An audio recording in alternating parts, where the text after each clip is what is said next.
జీవన ఎవరో కాదు, ఇందుమతి కూతురు అనే నిజం తెలుసుకుని జీవనకు దిమ్మ తిరిగే షాక్ ఇచ్చిన ఆదిత్య. ఇంతకు ఏం జరిగింది? జీవన ఇందుమతికి కూతురు అవుతుందనే విషయం ఆదిత్యకి ఎలా తెలిసింది? మరి ఆదిత్య జీవనకు ఏ రకంగా షాక్ ఇచ్చాడు? ఇదంతా కూడా వీడియోలో చూసి తెలుసుకునేద్దాం. పాపేమ జీవన జ్యోతి రాబోయే కథలో జరగబోయే సన్నివేశాల గురించి ముందుగా తెలుసుకోవడానికి వీడియోని లైక్ చేయండి, ఛానల్ సబ్స్క్రైబ్ చేయండి, పక్కనే ఉన్న బెల్ ఐకాన్ లో ఆల్ ట్యాప్ చేయండి. మొత్తం మీద కథ అయితే చాలా రసవత్రంగా సాగుతోంది. ఇటు నుంచి శ్రీతన్ ఇంకా చైత్రల ప్రేమ వ్యవహారం కుట్టికి తెలిసినా సరే కుట్టి అయితే నేను బయట పెట్టను అని చెప్పింది. ఇక అట్నుంచి శశికాంత్ ఇంకా సునందల మధ్య వారైతే గట్టిగానే నడుస్తోంది. నిజం తెలుసుకున్న ఆదిత్య నిజం బయట పడకుండా చాలా జాగ్రత్త పడుతూ చివరికి ఆనందికి కూడా చెప్పకుండా చాలా జాగ్రత్తగా ట్యాకిల్ చేస్తూ వస్తున్నాడు. సిచ్యుయేషన్స్ అన్ని ఇలా ఉంటే ఇట్నుంచి పూర్ణిని చైత్ర అయితే నా తండ్రి ఎవరు అని చెప్పి ప్రశ్నించడం కూడా మొదలు పెట్టేసింది. ఇక అందరి గోల ఒకటైతే జీవన ఇందుమతుల గోల ఒకటి. జీవన ఇందుమతిని పదే పదే ప్రశ్నించడం మొదలుపెట్టింది. అసలు ఆ ఫోటోలో ఉన్న వాళ్ళని నువ్వు చూడకుండా అలా కలర్స్ గీసేశానంటే నేను ఎలా నమ్ముతాను అని మళ్ళీ మళ్ళీ అడగడం మొదలుపెట్టింది. ఇక ఆదిత్య అయితే తల్లికి తండ్రికి మధ్య వచ్చినటువంటి గొడవను ఎలా సాల్వ్ చేయాలో అర్థం కాక విసిగి వేసారిపోతూ ఉంటాడు. ఇట్నుంచి ఆనంద్ ఏమో ప్రాబ్లం ఆఫీస్లో అన్నారు.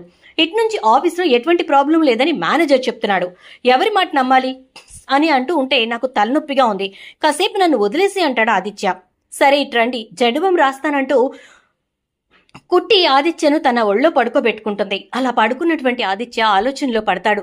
ఇలా ఆలోచిస్తున్నటువంటి ఆదిత్యతోటి మీరేంటి నిన్న నా పుట్టినరోజుకి ఫోటో ఫ్రేమ్ తీసుకొచ్చారు, అసలు అదంతా కూడా బ్లర్ అయిపోయిందేంటి అని చెప్పని అంటుంది. బ్లర్ అవడం ఏంటి అని అంటాడు. అవును బ్లర్ అయిపోయింది, నేను తీసుకొచ్చి చూపిస్తాను ఆగండి అంటూ ఫోటో తీసుకొచ్చి చూపించేసరికి అందులో కుట్టి కానీ జ్యోతి కానీ సూర్య కానీ ఎవరూ కనిపించకుండా పక్కన రాయించిన మ్యాటర్ కనిపించకుండా ఎవరూ చేస్తారు.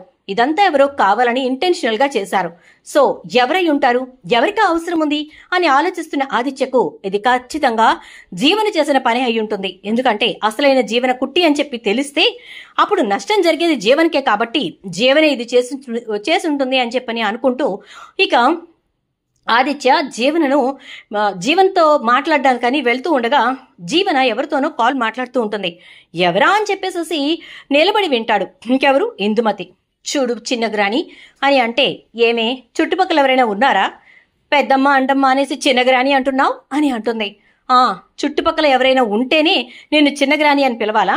ఎవరు లేకపోతే పిలవకూడదా? నువ్వు నాకు పెద్దమ్మవే అయినా నేను తప్పని పరిస్థితుల్లో చిన్నగ్రాని అని పిలవాల్సి వస్తోంది.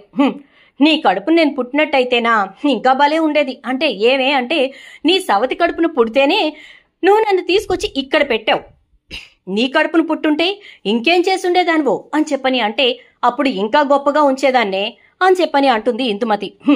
అట్నుంచి నీకు సంబంధించిన ఆస్తి కాకపోయినా అటు హైమావతి గారు వాళ్ళ ఆస్తి మీద కన్నేసి చాలా జాగ్రత్తగా ప్లాన్డ్గా మొత్తానికి నన్ను ఆ ఇంట్లోకి తీసుకొచ్చి అది కూడా ఆ కుట్టియే తీసుకొచ్చేలా చేసి మరి నన్ను జీవనను చేశారు అని చెప్పని అంటూ ఉంటే ఇదంతా వింటున్న ఆదిత్యకు ఒక్కసారిగా మైండ్ తిరిగిపోతుంది. జీవన అంటే మళ్ళీగా కుట్టికి పరిచయమై పరిగెట్టుకుని కుట్టియే ఇక్కడికి జీవనగా తన్ని తీసుకొచ్చేలా చేసింది ఇందుమతి అనమాట. అసలు ఇందుమతి ఇదంతా చేసిందేమో అనుకుంటూ ఇక నిదానంగా ఆదిత్య ఫోన్ పెట్టేసిన తర్వాత వెళ్తాడు. ఏం చేస్తున్నావు మళ్ళీ అని చెప్పని అంటాడు. ఏంటి బావుగారు, నా పాత పేరుతో పిలవాలని ఎందుకు అనిపించింది అనగానే అది నీ పాత పేరు కాదు, కొత్త పేరు కాదు, అసలు నువ్వు ఎవరి కూతురువి అని అడిగితే నేను అనాథాశ్రమంలో దొరికిందాన్ని, నాకు తల్లిదండ్రులు ఎవరో తెలుసా ఏంటి అని అంటుంది. అవునా, మరి ఇందుమతి గారు నీకెలా పెద్దమ్మయ్యారు అని అంటాడు ఆదిత్య. షాక్ అయిపోతుంది జీవన. ఇందుమతి గారు నాకు పెద్దమ్మ అవడం ఏంటి, మా చిన్న గ్రాని అని అంటుంది. అబ్బా, అందరి ముందు చిన్న గ్రాని అయినా నువ్వు ఇందుమతి గారి సవతి కూతురివి కదా, అందుకే నీకు పెద్దమ్మ కదా అని అనగానే ఒక్కసారిగా జీవన గొంతులో వెలక్కాయ పడ్డట్టుగా అదేంటి బావగారు అలా మాట్లాడుతున్నారేంటి, మీరు అంటుంది తప్పు, మీరేదో ఆలోచనలో ఉండి అలా అంటున్నట్టున్నారు అంటూ తడబాటుగా మాట్లాడే ప్రయత్నం చేస్తుంది.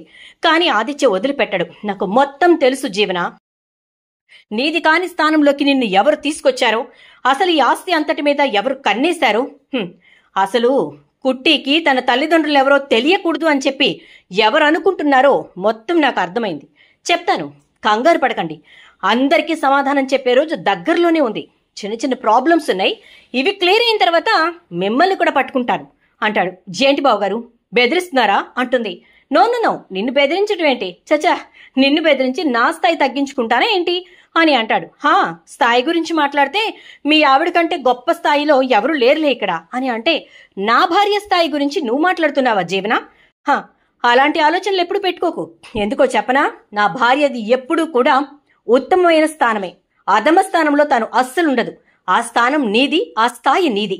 నా భార్య పేరెత్తే అర్హత హక్కు నీకు లేనేలేవు. కాబట్టి ఇంకొకసారి నా భార్య గురించి అంటే ఆనంది గురించి మాట్లాడే ముందు 1కి 10 సార్లు ఆలోచించుకోవటం నేర్చుకో. కాదు కూడదు అని తోక జాడించాలని చూసావనుకో, అసలు కథ మొత్తం తీగ కదిలించి డొంక మొత్తం కదిలేలా చేస్తాను, జాగ్రత్త అనేసరికి ఎందుకొచ్చింది ఇప్పుడు వీడితో గొడవ, ముందు గ్రానీకి విషయం చెప్పాలి అనుకుంటూ అక్కడి నుంచి వెళ్ళిపోతుంది జీవన. మరి జీవననైతే బెదిరించాడు. మరి ఇప్పుడు జీవన గురించి పూర్తిగా తెలుసుకుని ఆదిత్య బయట పెడతాడా? ఈ చుట్టూ ఉన్న సమస్యల్ని ఎలా సాల్వ్ చేయబోతున్నాడు? ఇదంతా కూడా రాబోయే ఎపిసోడ్స్ లో చూద్దాం. సో వీడియో నచ్చితే లైక్ చేసి వీడియోని షేర్ చేయండి, ఛానల్ సబ్స్క్రైబ్ చేసుకోండి, పక్కనే బెల్ ఐకాన్ లో ఆల్ ట్యాప్ చేయండి.